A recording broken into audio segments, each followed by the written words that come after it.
Assalamualaikum warahmatullahi wabarakatuh. Sampurasun. Wilujeng enjing pamirsa. Patepang di sareng simkuring pun Muhammad Alpanugraha dina acara Kilas Warta. Nyajikan informasi keur bararea.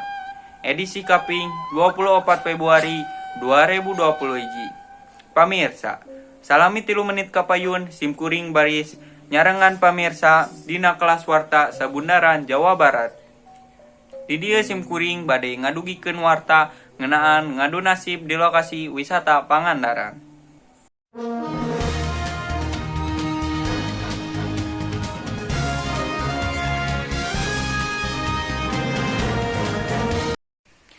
Di kawasan wisata Pangandaran, tiba heula dugi ka kiwari teu saeutik nu ngahaja nyiar kasab tina balantik rupa-rupa kadaharan jeung kaulinan.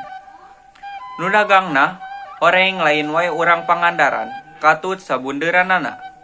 Tapi oge teu saeutik nu jualna ti Sumedang, Garut, Banjar, Ciamis jeung sajabana. Salah sahiji nu dagangna teh nyaeta Ude Supriyanta. Urang warga Garut nu geus 11 tahun dagang baso cuangki di pasisir Pangandaran.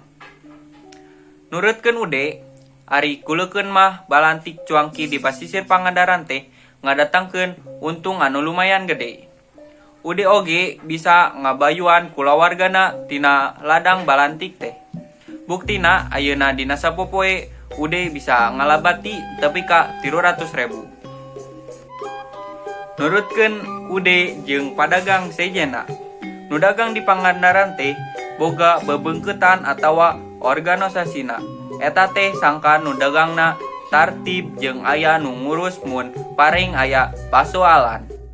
Pamirsa, informasi anu nembe mangrupa informasi pamungkas tina pidangan warta danget ieu.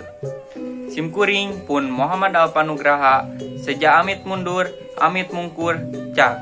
Wassalamualaikum warahmatullahi wabarakatuh. Hurip Sunda.